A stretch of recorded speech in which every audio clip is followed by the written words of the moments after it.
آج election commission کی جانب سے پی ٹی آئی کی درخواست مسترد کرتے ہوئے مریم نواز کو مسلم لیگ نون کی نائب صدارت کا عہدہ برقرار رکھنے کی اجازت دے دی گئی ہے۔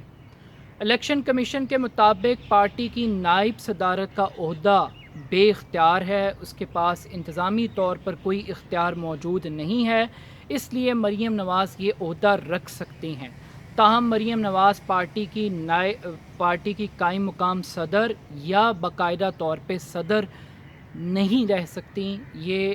آج کے اس فیصلے کے اندر کہا گیا ہے۔ اب اس فیصلے کے کچھ قانونی پہلو ہیں، کچھ اخلاقی پہلو ہیں اور کچھ سیاسی پہلو ہیں، ان تینوں پہلوؤں پہ ہم بات کریں گے۔ سب سے پہلی بات تو یہ ہے کہ قانونی اور اخلاقی پہلو کی بات کر لیتے ہیں۔ یہ عجیب سی ایک منطق الیکشن کمیشن کی جانب سے دی گئی ہے کہ اخلاقی ساکھ اور اخلاقی معیار صدر کے لیے مختلف ہے اور نائب صدر کے لیے مختلف ہے۔ پاکستان کے اندر عہدہ اختیار کے ساتھ ہونا ضروری نہیں ہے۔ بظاہر لوگ صدر بھی ہوتے ہیں لیکن ان کے پاس ایز سچ کوئی پاورز موجود نہیں ہوتی۔ اس کی کلاسک اگزامپل خود شہباز شریف صاحب ہیں جو کہ مسلم لیگ نون کے صدر ہیں۔ اب ان کے پاس کتنے اختیارات ہیں فیصلہ کرنے کے؟ کیا وہ اپنے بڑے بھائی کے اگینسٹ جا سکتے ہیں، ان کی مرضی اور منشا کے خلاف کوئی بات کر سکتے ہیں؟ تو اس کا کوئی امکان موجود نہیں ہے۔ اس کے بعد اگر ہم بات کر لی جائے وزیر اعظم پاکستان عمران خان صاحب کی، اب عمران خان صاحب بظاہر بہت طاقتور پوزیشن میں، ایگزیکٹو پاورز ان کے پاس موجود ہیں، ایگزیکٹو کے وہ ہیڈ ہیں، لیکن اس ملک کی اپوزیشن کہتی ہے کہ وہ پپٹ ہیں، وہ سلیکٹڈ ہیں، ان کے پاس کوئی اختیار ہی نہیں ہے، وہ تو صرف ایک ڈمی کے طور پہ آپریٹ کر رہے ہیں اور ان کے پیچھے کوئی اور اپنی گیم کھیل رہا ہے۔ اب یہ باتیں کہی جاتی ہیں عمران خان صاحب کے بارے میں جن کے پاس عہدہ موجود ہے۔ اس کے ساتھ اب آپ آ جائیں صدر پاکستان کے اوپر۔ صدر پاکستان جناب عارف علوی صاحب، آئین کے اندر ان کا جو اختیار ہے سو ہے، لیکن وہ کتنے با اختیار ہیں؟ اس سے پہلے ممنون حسین صاحب تھے،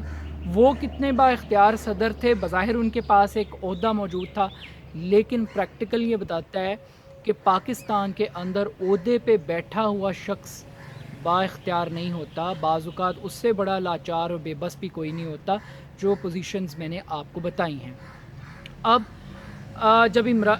نواز شریف صاحب ڈسکوالیفائی ہوئے اور ڈسکوالیفیکیشن کے بعد آئین کو تبدیل کرنے کی، قانون کو تبدیل کرنے کی کوشش کی گئی اور ایک نااہل شخص کو پارٹی کا صدر بنانے کے لیے قانون تبدیل کیا گیا اور بعد میں وہ قانون سپریم کورٹ نے کالعدم قرار دیا، اور اس تاریخی موقع پر عمران خان صاحب نے ایک تاریخی لعنت بھیجی تھی پارلیمنٹ کے اوپر، اور اسی لعنت کی وجہ سے عمران خان صاحب کو بڑی شدید تنقید کا سامنا کرنا پڑا تھا۔ تو یہ اٹیمپٹ پہلے بھی ہوئی، مگر ہم نے یہ دیکھا کہ وہ تاحیات پارٹی کے قائد مقرر ہوئے، اور آج بھی فیصلہ نواز شریف صاحب کا ہی چلتا ہے، چاہے وہ پارلیمنٹ میں موجود ہیں یا کوٹ لکھپت جیل میں اس ٹائم وقت گزار رہے ہیں، یا وہ پورے پولیٹیکل پروسیس سے آؤٹ ہیں، لیکن پریکٹیکلی مرضی اور منشا انہی کی چلتی ہے۔ دوسری ایک پولیٹیکل بات یہ ہے کہ پاکستان کے اندر پولیٹیکل پارٹیز ادارے کے طور پہ آپریٹ نہیں کرتی، یہ فیملی لمیٹڈ کمپنیز ہیں۔ پی ایم ایل این شریف خاندان کی فیملی لمیٹڈ کمپنی ہے، پیپلز پارٹی بھٹو خاندان کی فیملی لمیٹڈ کمپنی ہے، تحریک انصاف عمران خان کے بغیر کچھ بھی نہیں ہے، عمران خان کے بغیر کچھ بھی نہیں ہے، وہ بھی اپنے آپ کو بطور ادارہ اسٹیبلش نہیں کر سکی۔ تو یہ پولیٹیکل فیملیز کے لوگ عہدوں پر ہوں یا نہ ہوں، یہ اس ملک میں رہیں یا جلا وطنی اختیار کریں، جاوید ہاشمی مشکل وقت میں صدر بنا کے چلے جائیں گے لیکن اختیار کبھی نہیں دیں گے، اختیار اپنے پاس رکھیں گے، فیصلے یہ خود کریں گے، کبھی کسی دوسرے بندے کو فیصلہ نہیں کرنے دیں گے، اور جو لوگ عہدوں پر بیٹھیں گے وہ بھی ڈمی اور پپٹ کے طور پر ہوں گے جیسے میں نے آپ کو بتایا۔ لیکن اس کے ساتھ ساتھ دوسری امپورٹنٹ بات یہ ہے کہ پی ٹی آئی کیوں خوف زدہ ہے، وہ کیوں مریم نواز سے کانپ رہی ہے؟ اس کو تو میدان میں مقابلہ کرنا چاہیے، اور الیکشن کمیشن میں مریم نواز کے پاس جانے سے پہلے انہیں جہانگیر ترین صاحب کے اوپر کچھ پابندیاں لگانی چاہیے، جو پرائم منسٹر ہاؤس کے اندر نائب وزیر اعظم کے طور کے اوپر بیٹھتے ہیں اور پارٹی کے معاملات کو چلاتے ہیں، گورنمنٹ کو چلاتے ہیں، چاہے وہ پنجاب کی گورنمنٹ بنانی ہو یا وہ چیئرمین سینٹ کے عہدے کو بچانا ہو اور اس کے لیے لابنگ کرنی ہو تو ان کا جہاز حاضر ہے، وہ اکنامک پالیسیز بنانی ہو لائف سٹاک کے اجلاس کی صدارت کرنی ہو تو وہ وزیر اعظم ہاؤس میں کس کیپیسٹی میں موجود ہوتے ہیں، تو انگلیاں پی ایم ایل این کی طرف اٹھانے سے پہلے ان کو کچھ انگلیاں اپنی طرف ضرور اٹھانی چاہیے۔ اب اس کے ساتھ ساتھ اب یہ تو عدالتی فیصلہ آ گیا ہے، مجھے خیال ہے کہ آج پی ایم ایل این کے لوگوں کو مٹھائی بڑی سوچ سمجھ کے کھانی چاہیے۔ لگتا یہی ہے کہ یہ فیصلہ ان کے اگینسٹ آیا ہے، اور شہباز شریف صاحب کی کم سے کم آج صدارت پکی ہے، ان کو ضرور خوش رہنا چاہیے کہ کم سے کم عہدہ سیریمونیلی صحیح لیکن ایٹ لیسٹ وہ پارٹی کے صدر رہیں گے آج کی ڈیٹ میں۔ اب اس کے بعد کچھ بات کر لیتے ہیں تھوڑی سی پولیٹیکل سچویشن کی، کہ الیکشن کمیشن کے ساتھ بھی پی ٹی آئی کے سینگ ایک سال سے پھنسے ہوئے ہیں سردار رضا صاحب کے ساتھ۔ جس دن سے عمران خان صاحب نے اپنا ووٹ کاسٹ کیا 2018 میں، سیکریسی کا ایک معاملہ تھا ووٹ کی، اس کے اوپر ایک تنازع رہا۔ ابھی ریسنٹلی بلوچستان اور سندھ کے ارکان جو نومینیٹ کیے گئے تھے گورنمنٹ کی جانب سے، سردار رضا صاحب نے ان سے حلف لینے سے انکار کیا ہے، اور اس کے اوپر گورنمنٹ اب یہ سوچ رہی ہے کہ وہ ریفرنس فائل کرے چیف الیکشن کمشنر کے اگینسٹ۔ تو آنے والے دنوں کے اندر الیکشن کمیشن کے درمیان میں اور گورنمنٹ کے درمیان تنازع ہوگا، لیکن اگر پی ٹی آئی آج کے اس فیصلے کو لے جائے سپریم کورٹ کے اندر اس بنیاد پہ کہ کیا اختیار زیادہ امپورٹنٹ ہے یا لیڈر کی اخلاقی ساکھ زیادہ اہم ہے، یا اس کی ڈٹرمینیشن ہونا بہت زیادہ امپورٹنٹ ہے، بہت زیادہ ضروری ہے۔ لیکن اس کے ساتھ ساتھ اب کچھ تھوڑی سی پولیٹیکل بات کر لیتے ہیں۔ آزادی مارچ ہونے کے لیے جا رہا ہے، مولانا فضل الرحمان اور مسلم لیگ نون اسلام آباد پہ چڑھائی کرنے کے لیے جا رہے ہیں۔ اب سوال یہاں پہ یہ پیدا ہوتا ہے کہ وہ اپوزیشن جو ایک ڈنگی مچھر کا مقابلہ نہیں کر سکتی، وہ عمران خان صاحب کی گورنمنٹ کا مقابلہ کیسے کرے گی؟ اور اسی وجہ سے اس ڈنگی مچھر کو بنیاد بنا کے اکتوبر کی بجائے نومبر کی باتیں کی جا رہی ہیں کہ لاک ڈاؤن کیا جائے۔ فضل الرحمان صاحب بڑے دعوے کر رہے ہیں کہ وہ 10 سے 15 لاکھ لوگوں کو اسلام آباد لے کر آئیں گے اور وہ لاک ڈاؤن کر دیں گے، مگر امپورٹنٹ بات یہ ہے کہ کیا وہ ایسا کر سکتے ہیں؟ ان کے پاس اتنی افرادی قوت ہے، اس میں کوئی شک نہیں۔ وہ ایک اچھا شو کر سکتے ہیں، طاہر القادری سے بڑا کر سکتے ہیں، خادم حسین رضوی سے بڑا کر سکتے ہیں، وہ شاید وہ جو پرانی تحفظ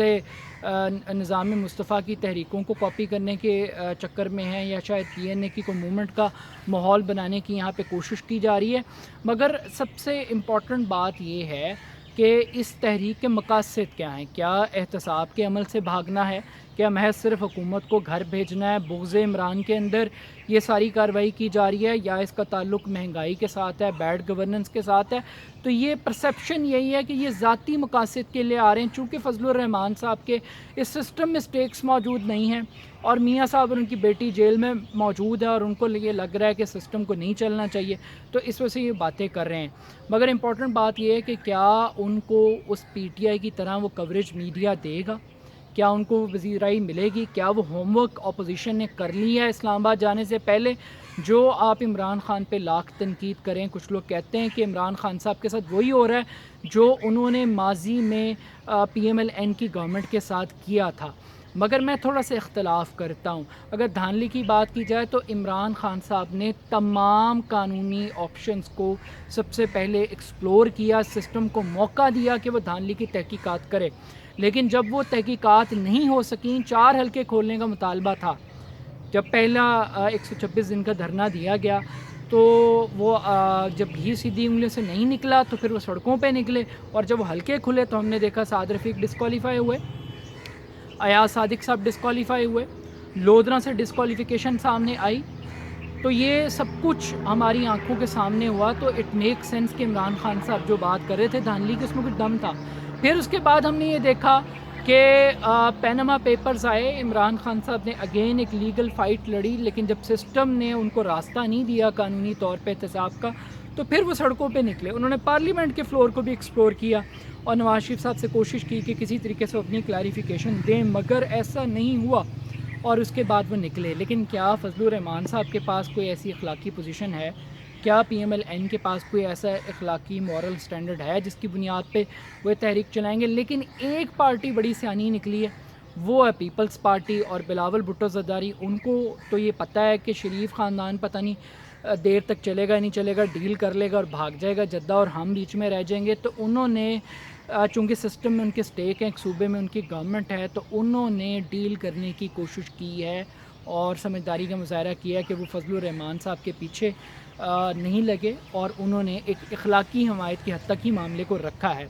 مگر اس کے ساتھ ساتھ بڑی ایک امپورٹنٹ بات یہ ہے کہ آخر یہ فنڈنگ کہاں سے آئے گی، کتنے دن کا وہ دھرنا دیں گے، کیا 126 دن کا دھرنا عمران خان صاحب دے سکتے ہیں، تو کیا وہ افورڈ بھی کر سکتے ہیں، اور اس کا ریئیکشن کیسا آئے گا۔ لیکن سب سے اہم بات یہ ہے کہ پاکستان کے اندر اگر کوئی تحریک چلتی ہے یا کامیاب ہوتی ہے تو اس کے پیچھے اسٹیبلشمنٹ کا ہاتھ ضرور ہوتا ہے۔ اسٹیبلشمنٹ کے بغیر اس ملک میں نہ کوئی تحریک چل سکتی ہے نہ کامیاب ہو سکتی ہے۔ تو کیا اسٹیبلشمنٹ کی کچھ قوتیں اپوزیشن کے ساتھ ملی ہوئی ہیں عمران خان صاحب کے اگینسٹ؟ یہ عمران خان صاحب کو اس سوال کا جواب تلاش کرنا ہے۔ اور جنرل باجوہ صاحب کو ایکسٹینشن ملنے کے بعد 3 مہینے پہلے، ریٹائرمنٹ سے 3 ماہ پہلے ان کو ایکسٹینشن دے دیا، لیکن اس کے باوجود بھی اگر یہ کیمپین اور یہ ماحول بن رہا ہے، گورنمنٹ کو گھر بھیجنے کی پلاننگ ہو رہی ہے، تو یہ سوچنا چاہیے کہ کون سی قوتیں ہیں جو گورنمنٹ کے اگینسٹ یہ پورا فارمولہ لے کر آ رہی ہیں۔